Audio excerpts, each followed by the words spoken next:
ভাল লাগতেছে না, সুখ না আছে।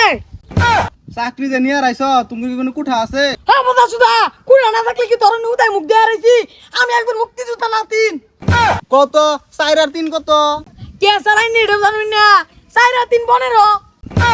ভাই নকি চাকরি ইন্টারভিউ দিয়ে দিতেছুন। হ ভাই, চাকরি ইন্টারভিউ দিয়ার কেতেছি। লাভ নাই তো।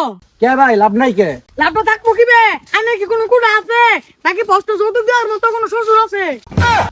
ভাই আমার তো প্রশ্ন ফাঁস করার মতো শ্বশুরও নাই, আমার কুঠাও নাই, কিন্তু আমার মেধা আছে, আমি মেধা দিয়ে চাকরি পাব। মেধা লইছে তো না, মেধা দিয়ে কামো না, ওটা আগের যুগে চলছে, তো না চলে না। কোন চাকরি নিয়ে গেলে কুঠা লাগে, যেটা আমার আছে। আচ্ছা ভাই, আপনার কি আর কুঠা আছে? জানো পরে বুঝবা। ফোন রাখো, তোমার লগে পরে কথা কইতাছি। বুঝছস? বর্তমানে বউ চালিয়েছে তে দেশ চালিয়ে মেলা সহজ আছে। মাসে 3-4 দেবে কি বহরে? স্যার আজকে কি ম্যাডাম বাইতেন থুন আমার বাইরে দিছে। তুই আর এটা কথা কইস না, বাড়ির থাকি বউয়ের জ্বালা এ নইলে তোরে বুঝান লাগে। এত বুঝানি সময় নাই, কারে কারে ইন্টারভিউ দিয়ে রেছে, ডাক দাও, ইন্টারভিউটা নেই। ওই একারতি নায়ক। আসসালামু আলাইকুম স্যার, বসতে পারি? ওয়ালাইকুম আসসালাম। বাবা বসো। দেখছ বর্তমান যুগে এরকম ছেলে পাওয়া ভাগ্যের ব্যাপার। চাকরি তো এগার মতো গোলাপান করে দুন লাগে। হ স্যার ঠিকই কইছুন, এটারাও তো ভদ্র, ওটার একবার ঠাকুরের মতন দেখা যায়। স্যার মেলা আন্দরে তো আইছি, ভাল লাগতেছে না, সুখ না আছে। হাই বেদব, এটা কইলা কি তুমি?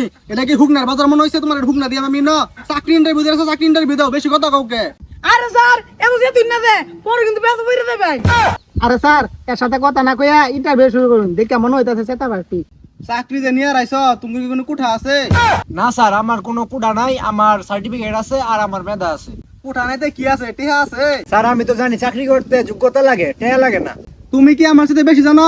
তোমার কুঠাও নাই, টিহাও নাই, চেহারা দেহা লাগাইছো নাই, তোমার কুঠা আছে? হ্যাঁ বোঝা সুদা, কুড়া না থাকলে কি তোর উদয় মুখ দিয়ে আইছি? আমি একজন মুক্তিযোদ্ধা নাতিন। প্রথমে এই ছেলেটার আমি অভদ্র মনে করছিলাম, ওখান দেখলাম এই ছেলেটাই ভদ্র আছে। এই বেয়াদব ছেলে, তুমি বলো তো উগান্ডার রাজধানীর নাম কি? স্যার উগান্ডার রাজধানীর নাম হলো কাম্পালা। এ পায়া দুয়ারছে, এর আরো কঠিন দিকে প্রশ্ন লাগবো। কও তো মরুভূমির মধ্যে কতটি ভালো আছে? স্যার এইটা তো জানি না। ওহন ঠিক আছে, জান বাকি বে লেহা পড়া তোর হরছ না, সারাদিন তো খালি মোবাইলই চালাইছো, কেমনে জানবা এটা? বাবা তুমি বলো তো, তোমার হাতে মোট কতটি আঙ্গুল আছে এখন? তার কারণ গন্তাছি 1 2 3 4 5 6 7 8 7টা আছে। একদম সঠিক উত্তর দিছো তুমি বাবা, আটতালি দে আটতালি দে। বাবা তোমার আরেকটা প্রশ্ন করি, কত 4 আর 3 কত? কে সারাই নেড়ে জানুই না, 4 আর 3 15। বাবা বাবা বাবা তুমি পাস, চাকরি তো তোমার মতো যোগ্য ব্যক্তি করে দিন লাগবো। কি না রাখ দেখ স্যার। তোমার আরেকটা প্রশ্ন করি। আল্লাহ জানে এখন মেন কি প্রশ্ন করে। জি স্যার কোন? আচ্ছা বলো তো, জুনিয়র সাকিবের বউ টুনটুনিটা কেন কেটে দিল? হালার পো চাকরি দিনে ডাকে কইতি তোর যে ভাই কর কুঠা আছে ওখানে চাকরি দেখা, আমার কুঠা না দেখা কি আমি রাজাকার? তোর ছাতার চাকরি করলাম না। আগেই কইছিলাম এর ব্যবহার বেশি ভালো না।